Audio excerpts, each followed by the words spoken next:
देख रहे हैं सबरंग कलर्स ऑफ लाइफ। आधुनिक रूप लेती जा रही है शिक्षा और बदलता जा रहा है इसका मतलब भी। जहां लोग शिक्षित नहीं हैं, वहां पिछड़ जाता है समाज और फिर देश। लेकिन कई सवालों से घिरा है ये शिक्षा, जिसका समाधान है जरूरी। तो देखिए सिर्फ सबरंग समाचार पर शिक्षा और समाधान। नमस्कार, मैं पंकज पांडे, आप देख रहे हैं सबरंग समाचार लेकर हाजिर हूं खास पेशकश शिक्षा और समाधान। झारखंड को बने हुए 20 साल होने को आए और अभी तक झारखंड में जो परीक्षाएं होती हैं वो नियमित नहीं हो पाई, क्योंकि जेपीएससी में लगातार कदाचार इस तरह से बढ़ा है और भ्रष्टाचार इस तरह से बढ़ा है कि अभी तक सिर्फ 6 जेपीएससी एग्जाम ही हो पाए और 6ठे जेपीएससी एग्जाम भी जो हैं वो अभी तक विवादों में घिरे हुए हैं और उसका रिजल्ट भी अंतिम अभी तक नहीं आया है। लेकिन ये तो बात हुई जेपीएससी रेगुलर एग्जाम्स की। जेपीएससी के द्वारा ही आयोजित की जाने वाले लिमिटेड जो एग्जाम होते हैं उप समाहर्ता के लिए, यानी कि डिप्टी कलेक्टर के लिए, वो भी विवादों में घिरे हुए हैं। जी हाँ, जेपीएससी रेगुलर भी और ये लिमिटेड एग्जाम्स भी। तो फिलहाल आपको एक रिपोर्ट के जरिए बताते हैं कि आखिर ये एग्जाम्स क्या हैं और इनकी बहाली कैसे होती है, नियुक्तियां कैसी होती हैं। एक रिपोर्ट छोटी सी, ताकि आप जान पाएं कि जेपीएससी रेगुलर के अलावा ये जेपीएससी का कौन सा एग्जाम है जिसे हम लिमिटेड एग्जाम कह रहे हैं या कि कह रहे हैं हम उसे उप समाहर्ता के लिए एग्जाम। वो आप रिपोर्ट देख के समझ लीजिए पहले। मेरे प्यारे साथियों, इस और विदित है कि फर्स्ट डिप्टी कलेक्टर एग्जामिनेशन का विज्ञापन 2005 में जारी किया गया था और विभिन्न परीक्षा केंद्रों पर first deputy collector limited examination 2006 में आयोजित की गई थी। लेकिन उस समय व्यापक भ्रष्टाचार के कारण, परीक्षा में कदाचार होने के कारण परीक्षा को निलंबित कर दिया गया था या समाप्त कर दिया गया था। और उस समय भ्रष्टाचार निरोधक अधिनियम या भ्रष्टाचार निरोधक संस्था के आईजी एमवी राव साहब थे। उन्होंने जांच जब किया तो पाया कि इस परीक्षा में भ्रष्टाचार व्यापक रूप से किया गया है। जो एक पारदर्शिता बरती जानी चाहिए थी, वो भी पारदर्शिता नहीं बरती गई और देखा गया कि सेकंड पत्र में भी 50% क्वेश्चनों को रिपीट किया गया। अगर जेपीएससी के द्वारा अगर एक ट्रांसपेरेंसी या पारदर्शिता से परीक्षा ली जाती और प्रश्न पत्रों का पुनरावृत्ति नहीं होती तो यह परीक्षा आयोजित की जाती, तो इसमें एक योग्य पदाधिकारियों का चयन होता। नमस्कार, मैं मंतोष कुमार सिन्हा प्रथम उप समाहर्ता का परीक्षार्थी हूं, जिसका विज्ञापन 2005 में निकला था। 2006 में परीक्षा हुई, लेकिन व्याप्त अनियमितता भ्रष्टाचार के कारण रद्द किया गया और आज 14 वर्ष के बाद भी इसका परीक्षा फल नहीं निकला, जिसका दोषी हम परीक्षार्थी नहीं, झारखंड लोक सेवा आयोग है। उस प्रथम उप समाहर्ता परीक्षा का पुनः परीक्षा 3 जनवरी 2020 को आयोजित किया गया, जिसके प्रथम पत्र में 27 क्वेश्चन को रिपीट किया गया। ठीक उससे 2 महीना पहले परीक्षा लिया गया था। पूरा का पूरा एक सेगमेंट झारखंड विकास योजना का पूरा क्वेश्चन रिपीट कर दिया गया। इसके अलावा 2-4 क्वेश्चन ऐसे थे जिसका उत्तर का ऑप्शन गलत था तथा द्वितीय पत्र में भी, सेकंड पेपर में 50% क्वेश्चन को रिपीट किया गया एवं 2 क्वेश्चन ऐसे थे जो आउट ऑफ सिलेबस थे। इसको देखते हुए लगता है। नमस्कार, मैं Rajesh Sinha first limited deputy collector exam का एक उम्मीदवार हूँ, जिसका विज्ञापन 2005 में आया था और 1 अगस्त 2005 को कट ऑफ डेट मानते हुए इसमें झारखंड सरकार के वैसे नियमित कर्मियों से आवेदन मांगे गए थे जिन्होंने उस तिथि को 1 अगस्त 2005 को अपनी 5 वर्षों की नियमित सेवा पूरी कर ली थी और 5 वर्ष का अनुभव रखते थे न्यूनतम। और इसकी उम्र सीमा न्यूनतम 18 वर्ष रखी गई थी और अधिकतम 45 वर्ष रखी गई थी। यहाँ यह हास्यास्पद विषय है कि जो भी सरकारी कर्मचारी 1 अगस्त 2005 को 5 वर्ष की नियमित सेवा पूरी कर लेगा वो 18 वर्षों का कैसे हो सकता है, क्योंकि सरकारी सेवा में आने की न्यूनतम सीमा ही 18 वर्ष है। तो इस प्रकार इसकी न्यूनतम आयु 23 वर्ष और तदनुसार अधिकतम आयु रखनी थी। खैर, इस तकनीकी विषय के अतिरिक्त जब इस परीक्षा का आयोजन 2006 के 23 अप्रैल को किया गया तो आरंभ से ही इसमें बहुत सारे अनियमितता के आरोप लगे। तो रिपोर्ट आपने देख लिया और समझा कि आखिर ये हम किस जेपीएससी की बात करने जा रहे हैं। जी हाँ, ये जेपीएससी के उप समाहर्ता परीक्षा की बात हो रही है जो कि विवादों में है। ठीक जेपीएससी रेगुलर की तरह ही इसकी परीक्षाएं भी विवादों में घिरती आ रही है और अभी तक सिर्फ 5 परीक्षाएं ही हो पाई हैं। ये भी अपने आप में बहुत ही अचंभित करने वाली बात है कि जो दूसरी, तीसरी, चौथी जो परीक्षा थी उसके परिणाम आए हैं, लेकिन जो पहला एग्जाम था इसका, यानी कि जिसे 2006 में हो जाना चाहिए था 23 मार्च को, वो अभी तक उसका परीक्षा फल नहीं आ पाया। और क्यों नहीं आ पाया है, इसी पर आज हम करेंगे चर्चा। हमारे साथ हाईकोर्ट के वकील अमृतांश वत्स जुड़ेंगे और साथ ही साथ जुड़े हैं हमारे साथ अरुण कुमार दास जी, जो कि प्रदेश मीडिया प्रभारी है झारखंड शैक्षिक महासंघ के, राष्ट्रीय शैक्षिक महासंघ के झारखंड प्रकोष्ठ के प्रभारी हैं। आप दोनों का बहुत बहुत स्वागत है इस कार्यक्रम में। अमृतांश वत्स जी, पहले आपसे ही सवाल कि आखिर ये मामला क्या फिर वापस हाईकोर्ट जा चुका है, और वापस हाईकोर्ट जा चुका है तो फिलहाल उसकी स्थिति अभी क्या है, मौजूदा स्थिति क्या है? अभी की मौजूदा स्थिति ये है कि फरवरी 2020 में रिट पिटीशन फाइल हुई थी जिसमें हम लोग ने स्पेसिफिक प्रेयर किया था कि 5th डिप्टी कलेक्टर एग्जामिनेशन का जो एक पेपर है झारखंड की विकास योजना, वो 100% ऑलमोस्ट रिपीट हो गई है 1 महीना बाद जो एग्जामिनेशन हुई, फर्स्ट डिप्टी कलेक्टर एग्जामिनेशन। इससे क्या हुआ कि दोनों में बैठने वाले कुछ छात्र ऐसे थे जो उस एग्जामिनेशन में बैठे थे और इस एग्जामिनेशन में बैठे थे। तो ये बहुत प्राइमा फेसाई शो करता है कि एक अनड्यू एडवांटेज कुछ वर्ग ऑफ छात्रों को मिली होगी। इसको हम लोग ने हाईकोर्ट में न्यायालय में रखा था पक्ष को, और 5 मार्च 2020 को इस पर बहस हुई। बहस के बाद माननीय उच्च न्यायालय ने इस पर फैसला दिया कि जेपीएससी को इस मामले में 3 सप्ताह के अंदर एक डिसीजन लेना चाहिए, और वो डिसीजन रीजन और लीगल होना चाहिए कि ऐसा क्यों हुआ, किस कारण से हुआ। उसके बाद ड्यू टू कोविड के कारण काफ़ी कोर्ट और सारी सरकारी पदाधिकारी जो बंद थी। उसके बाद जहाँ तक पिटिशनरों का सवाल है, उन्होंने रिप्रेजेंटेशन दिया और इस ऑर्डर को कम्युनिकेट किया जुलाई के महीने में through internet, through speed post. लेकिन अभी भी सेवरल रिप्रेजेंटेशन देने के बाद इन्होंने अभी तक जेपीएससी ने ये डिसीजन कोर्ट के ऑर्डर को कंप्लाई अभी तक नहीं किया। अतः फिर एक कंटेम्प्ट पिटीशन फाइल की गई हमारे द्वारा हाईकोर्ट में, और कंटेम्प्ट पिटीशन अभी विचारित ही है। बिल्कुल, तो विचाराधीन है। देखिए, आपने ये कहा साफ यहाँ पर कि आयोग को भी 3 सप्ताह का वक्त दिया गया था और वो भी अभी तक उस पर जो है निर्णय या अपना पक्ष नहीं रखा गया है और चीज़ें अभी भी बनी हुई। कितनी अजीब सी बात है, जब नोटिफिकेशन जारी होता है 6 सितंबर 2005 को, उसके बाद एग्जाम की तारीख तय होती है 23 मार्च 2006 को। अब इसमें भी मजे की बात ये देखिए कि इसमें ये कहा जाता है कि अधिकतम जो आयु होगी वो 1/8/2005 को वो 45 साल की होगी, और उसी 1/8/2005 को अधिकतम उम्र 18 साल होनी चाहिए। और देखिए, पात्रता इसमें यह है कि कम से कम 5 साल आपको स्थायी सरकारी नौकरी का अनुभव होना चाहिए। तो सोचिए इसके नोटिफिकेशन में कितनी गड़बड़ियां हैं, और गड़बड़ियां क्या है, किस पैमाने पर है, ये अरुण कुमार दास जी समझाते हैं। अरुण कुमार जी, ये तो बहुत ही छोटी सी और बच्चों वाली गड़बड़ी कहें आप, तो क्या कहा जाए इसे? जो पदाधिकारी होते हैं जेपीएससी के, क्या वो कॉपी पेस्ट कर लेते हैं या कुछ भी नोटिफिकेशन निकाल देते हैं? और किस मामले में कहाँ पे गड़बड़ी नोटिफिकेशन के लेवल से ही रही, वो भी हम जानेंगे विस्तार से आपसे।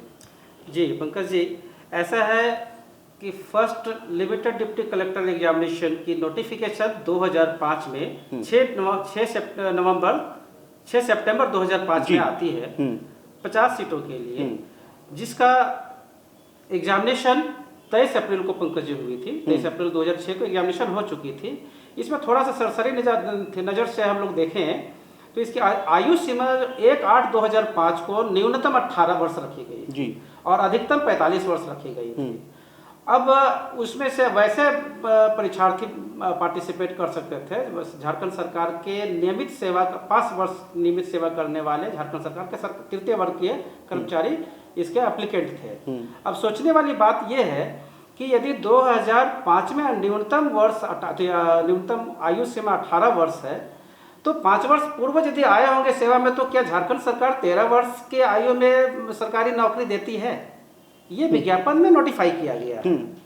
अब आते हैं पंकज जी कि 23 अप्रैल 2006 को परीक्षा हो गई और उस परीक्षा में व्यापक पैमाने पर कदाचार प्रमाणित हो गई। निगरानी जांच की रिपोर्ट में ये दर्ज है। उस समय तत्कालीन राज्यपाल सैयद सिफ्ते रजी के द्वारा 12 जून 2013 को परीक्षा रद्द करने की घोषणा की गई।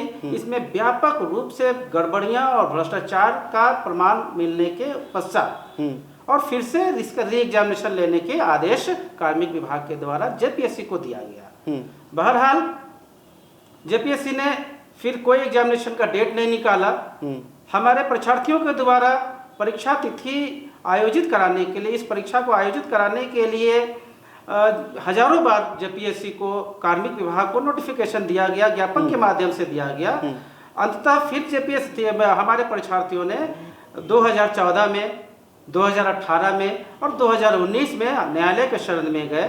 तब अंततः परीक्षा की घोषणा, री एग्जामिनेशन की घोषणा 23 नवंबर 2019 को की जाती है। और पंकज जी एक चीज आप जाने, 23 नवंबर 2019 को जो एग्जामिनेशन की घोषणा की गई उस समय झारखंड में विधानसभा चुनाव संपन्न हो रहे थे।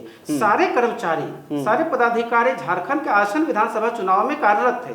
परीक्षार्थियों के डिमांड और चुनाव आयोग के दबाव और निर्देश के बाद फिर जेपीएससी को एग्जामिनेशन डेट एक्सटेंड करना पड़ा, जिसे 3 जनवरी 2020 को फिर अंततः संपन्न हुई परीक्षा में। यानी कुल मिला के 15 साल लग गए इस एग्जाम को पूरे होने में, समझिए। और उसमें भी कितनी गड़बड़ियां हैं, कितने कदाचार युक्त परीक्षा हुई। जी हाँ, कदाचार युक्त परीक्षा हुई है। 15 साल लग गए और अधिकतम उम्र जो है वो 45 साल थी। तो सोचिए जो एग्जाम अगर पास कर ले तो वो भी रिटायर हो चुका होगा। कितनी हंसी की बात। और जेपीएससी इसलिए बार बार हंसी का पात्र बनती है।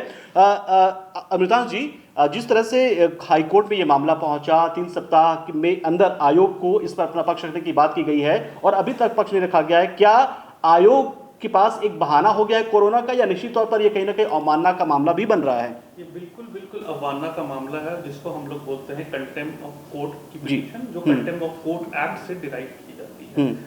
यदि माननीय उच्च न्यायालय या माननीय सर्वोच्च न्यायालय कभी भी कोई ऑर्डर में टाइम फ्रेम करके किसी भी कमीशन, सरकार या किसी भी विभाग को एक आदेश निर्गत करती है तो उसको उस टाइम फ्रेम में बिल्कुल पूरा कर देना चाहिए।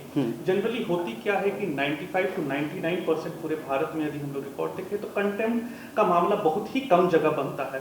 विभाग, सरकार और कमीशन भारतवर्ष में कई अधिक हाईकोर्ट्स और माननीय उच्च न्यायालय को बिल्कुल हर तरीके से कोशिश करती कंप्लाई करने का, लेकिन यहाँ पे जेपीएससी को देखा जाए तो मामला कुछ अलग हमेशा दिखता है। अब ये पता नहीं कि क्यों नहीं कंप्लाई कर रही है, किस कारण से है, क्या रीजन है, कोरोना है या क्या है।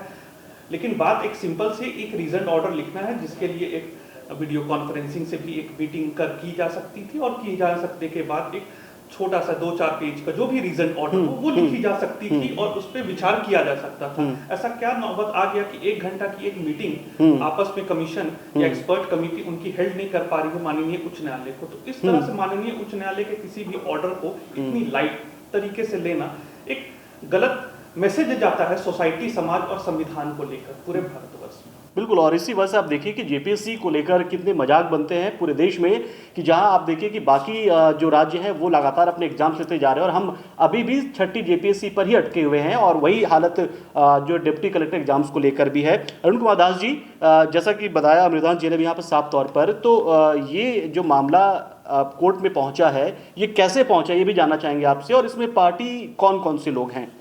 जी, सबसे पहले कि जब 3 जनवरी 2020 को एग्जामिनेशन संपन्न होती है तो जब परीक्षार्थी परीक्षा हॉल के बाद निकले, परीक्षा हॉल से निकलने के बाद उन्होंने पाया, 1-2 दिन के बाद पाया कि इसके पूर्व जो 5वीं सीमित उप समाहर्ता प्रतियोगिता परीक्षा मात्र 4 सीटों के लिए की गई थी, उसके प्रथम पत्र के एक खंड होता है झारखंड की विकास योजना।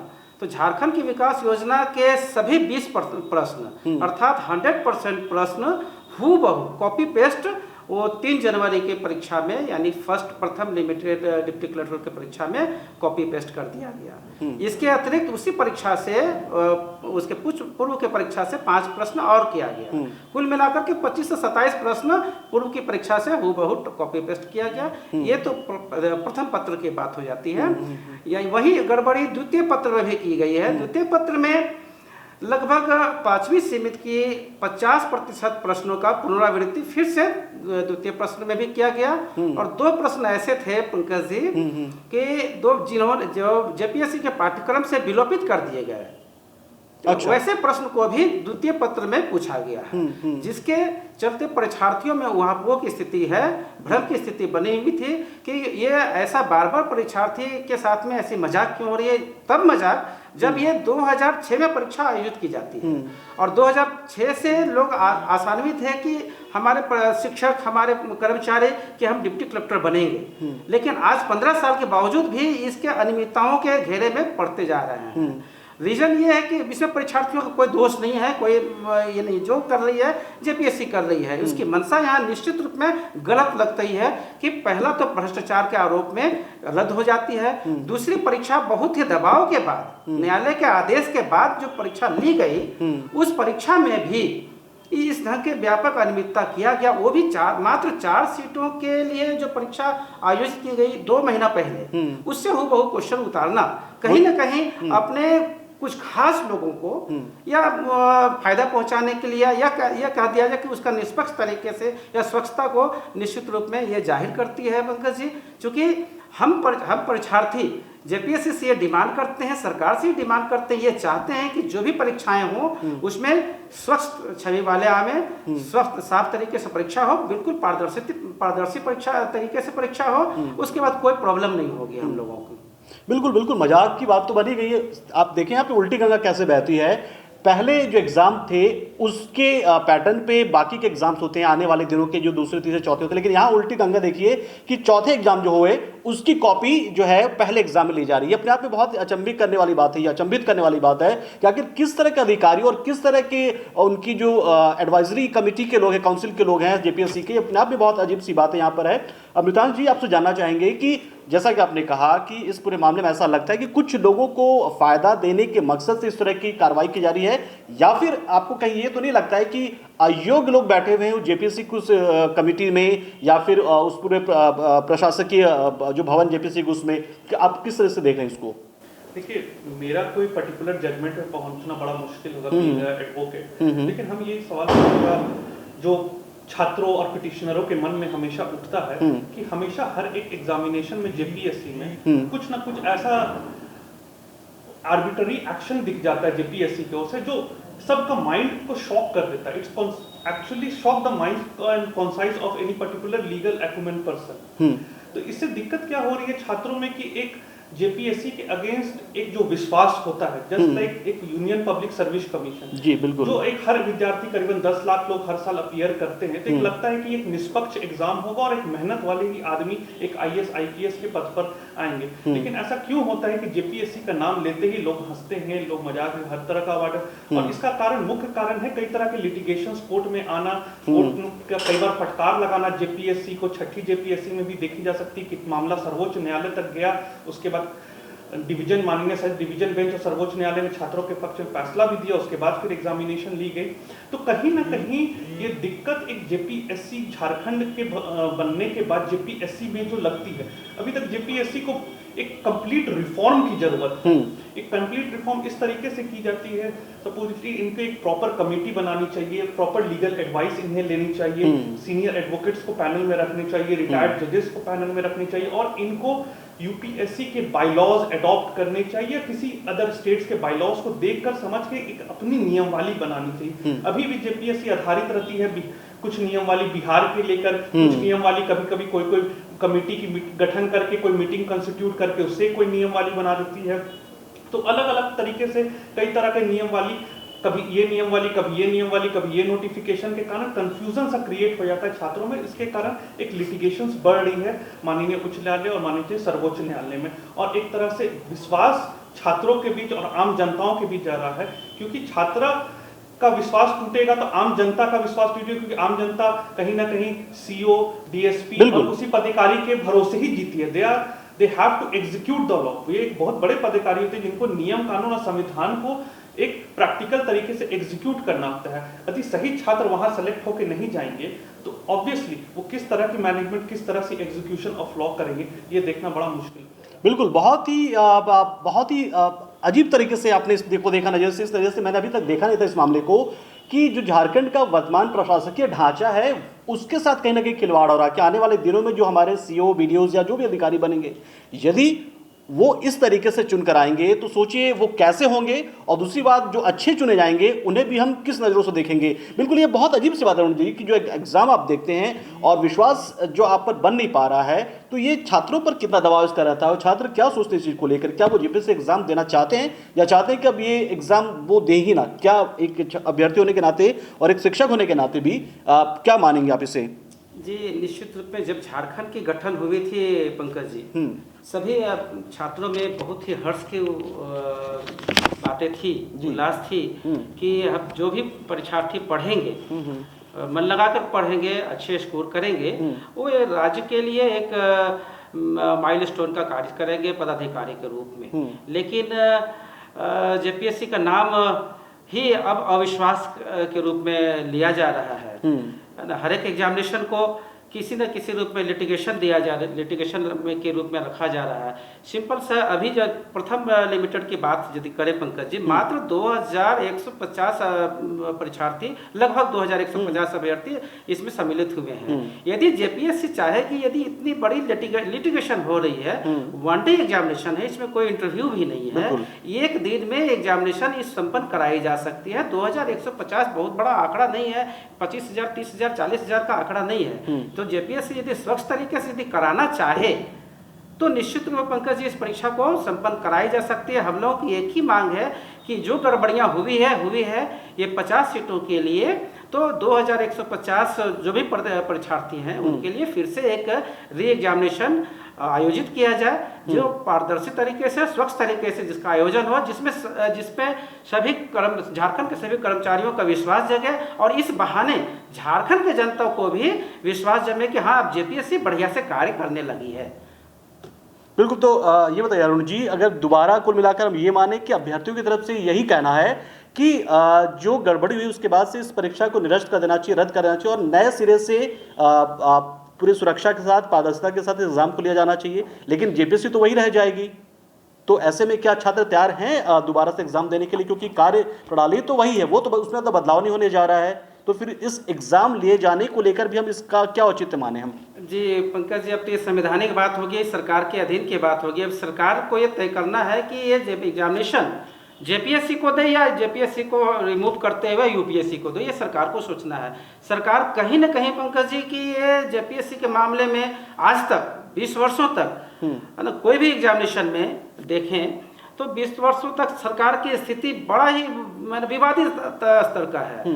सरकार मूक दर्शक के रूप में देखते आ रही है। जिस राज्य का मुख्यमंत्री विधानसभा में रिकॉर्डेड ये बयां करे पंकज जी कि भगवान से मैं प्रार्थना करता हूं कि हमारे बाल बच्चे जेपीएससी में चयनित नहीं हो, ये इशारा ही काफी है कि ये जेपीएससी के लिए बिल्कुल यही अविश्वास की बात अभी हमारे वकील साहब ने भी की, अमृतान जी भी कहा, इन्होंने कहा कि एक विश्वास का जो भाव पैदा होता है वो भाव पैदा नहीं हो पा रहा था। और देखिए एक जो राज्य का हमारा मुखिया है वो भी यही बात कह रहा है, वो भी ऑन रिकॉर्ड, कि भगवान करे हमारे परिवार से किसी भी सदस्य का कभी भी चयन जेपीएससी में ना हो, अन्यथा उससे भी अविश्वास की नजर से देखा जाएगा या फिर ये सोचा जाएगा कि वो भी किसी सेटिंग के जरिए यहाँ तक पहुंचा है।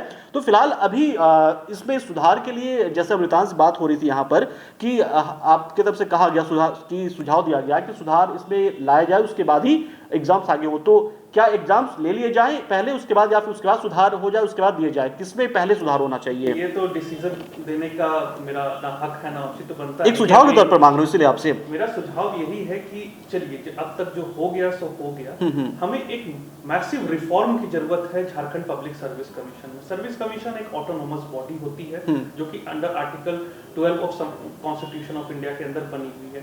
उस ऑटोनोमस बॉडी में यदि सही तरीके से, सही प्रणाली से यूपीएससी को देखते हुए और अदर पब्लिक सर्विस कमीशन को देखते हुए यदि सही सब चीज को मानदंड किया जाए, एक पर्टिकुलर नियमवाली एक अच्छी बनाई जाए, हर एग्जामिनेशन की एक अलग अलग नियमवाली गठन की जाए, उस नियमवाली को अच्छे से रिव्यू करवाया जाए, स्क्रूटनी, लीगल स्क्रूटनी कराई जाए, तो बट ऑब्वियस है कि जेपीएससी में भी मामला बिल्कुल नहीं उठेगा और यूपीएससी की तरह निष्पक्ष और स्वच्छ होकर जेपीएससी एग्जामिनेशन लेते रहेंगे और ऑटोमेटिकली छात्रों में भरोसा उठ जाएगा। यूपीएससी में कैसे छात्रों में भरोसा उठ रहा है? क्योंकि यूपीएससी में कभी लिटिगेशंस उस तरह की कभी आई ही नहीं। यूपीएससी में कभी कोई वैसा उस तरह का आंदोलन इसलिए नहीं हुआ कि वहां कोई त्रुटि नहीं है, जो है क्लियर कट है, ट्रांसपेरेंट है और सब कुछ विजिबल है, चाहे यूपीएससी के वेबसाइट पे या उसके नियमवाली में, जो कि यहाँ नहीं दिखता है। हर समय हर 6 महीने में एक एग्जामिनेशन को लेकर अलग अलग नियमवाली में चेंज की जाती है, उसके प्रोस्पेक्टस में चेंज किया जाता है। तो एक सेटल्ड प्रिंसिपल ऑफ लॉ है सुप्रीम कोर्ट, माननीय सुप्रीम कोर्ट के द्वारा दिया गया, rule of game can not be change in a mid of the game. जब एक गेम शुरू हो जाता है, यदि हम लोग एक परीक्षा प्रणाली को एक गेम की तरह ले तो एक नियम, गेम से पहले एक नियम सेट की जाती है, उन नियम सेट करने के बाद हम लोग एक शुरू करते हैं। गेम जब शुरू हो जाती है तो वो नियम बीच में बदली नहीं जाती है। जी बिल्कुल। वैसे ही जैसे कॉन्ट्रैक्ट, हम और आप एक कॉन्ट्रैक्ट के अंदर एंटर कर गए तो वो कॉन्ट्रैक्ट का टर्म्स एंड कंडीशन नहीं बदली जाती है अनटिल अनलेस दोनों पार्टीज की कंसेंट हो। वैसे ही एक एडवर्टीजमेंट को भी ट्रीट किया, जैसे एक छात्र उसमें फॉर्म भरता है और एडमिट कार्ड उसके नाम पे इशू होती है तो वो एक कॉन्ट्रैक्ट की तरह, एक एग्रीमेंट की तरह ट्रीट होती है। उसकी सारी क्लॉजेस बाइंडिंग होती है दोनों पार्टीज पर, और उसमें एक भी पार्टी यदि विफल होती है तो उस चीज से वो बाहर हो जाती है।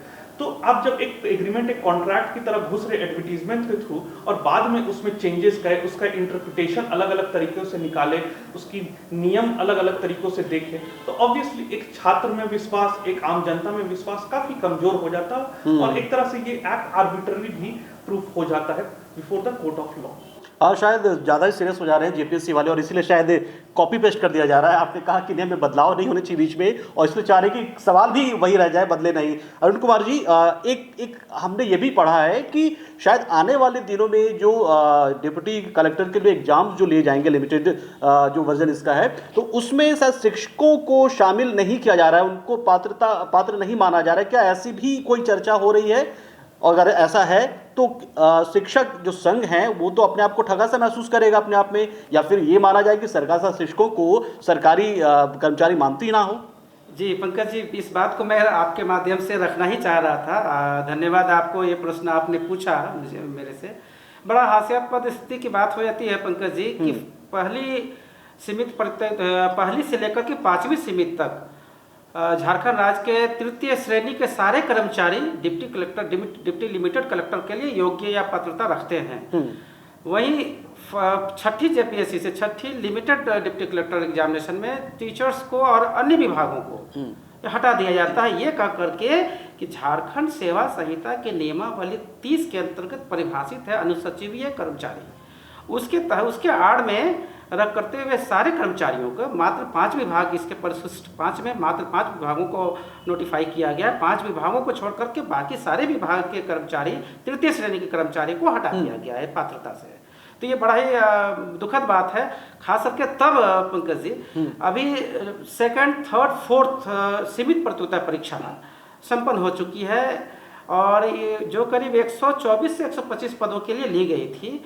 इसमें एक चीज़ बताते हुए मुझे हर्ष भी हो रही है कि हमारे शिक्षक, झारखंड राज्य के शिक्षक 124 पदों में लगभग 90 पदों पर, 90% पदों पर अंतिम रूप से चयनित हुए और आज झारखंड के कोने कोने में बहुत ही अच्छे ढंग से सफल तरीके से कार्य कर रहे हैं। उन पर किसी भी तरह का आज तक कोई उंगली नहीं उठी है।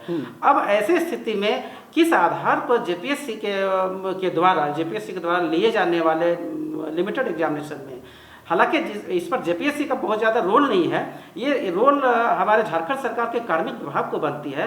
कार्मिक विभाग अर्हता पारित करती है और कार्मिक विभाग से आपके माध्यम से ये जानना चाहता हूँ कि आखिर क्या वजह है कि जो पहली से 5वीं सीमित प्रतियोगिता परीक्षा तक हमारे शिक्षक और अन्य तृतीय वर्गीय कर्मचारी अर्हता रखते थे, और जो आज अचानक क्या हो गया कि छठी लिमिटेड एग्जामिनेशन में अर्हता नहीं रख रहे हैं, ये सरकार के लिए एक खास करके उनके कर्मचारियों के लिए बड़ा ही क्षोभ की प्रश्न बनती है।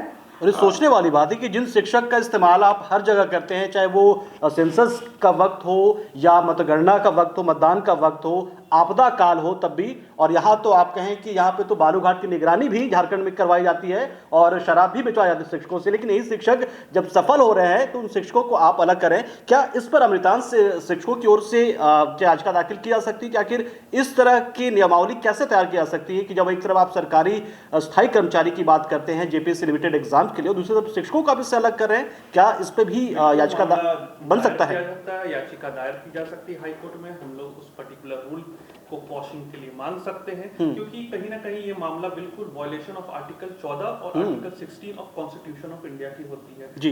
ये राइट टू इक्वालिटी का डायरेक्ट वायलेशन है, जो प्राइमा फेसाई बिल्कुल केस में दिखता है कि एक तरफ आप हर वर्ग के हर डिपार्टमेंट को क्लास 3 क्लास 4 एम्प्लॉयज को आप एक मौका दे रहे हैं इस लिमिटेड एग्जामिनेशन में बैठने के लिए, लेकिन आप कहीं ना कहीं वही क्लास 3 एम्प्लॉयज जो शिक्षक भी आते हैं उन्हें आप एक दरकिनार कर रहे हैं। तो ये बट ऑब्वियस है कि ये मामला आर्टिकल 14 और 16 का वायलेशन बनता है और इसे माननीय उच्च न्यायालय में दायर किया जा सकता है सुनवाई के लिए। अरुण कुमार जी, कहीं इसके पीछे वजह ये तो नहीं है कि जो हमारे जो पारा शिक्षक है जो नियमितीकरण की मांग कर रहे हैं लगातार, तो क्या पारा शिक्षक भी इस एग्जाम को दे सकते हैं या फिर उन्हें अलग रखा गया था अब तक? नहीं, क्या एक कारण ये हो सकता है कि शिक्षकों को शायद वो अब इसलिए इसमें शामिल होने देना नहीं चाहते जेपीएससी की इस एग्जाम में? जी नहीं पंकज जी, ऐसी बात नहीं है।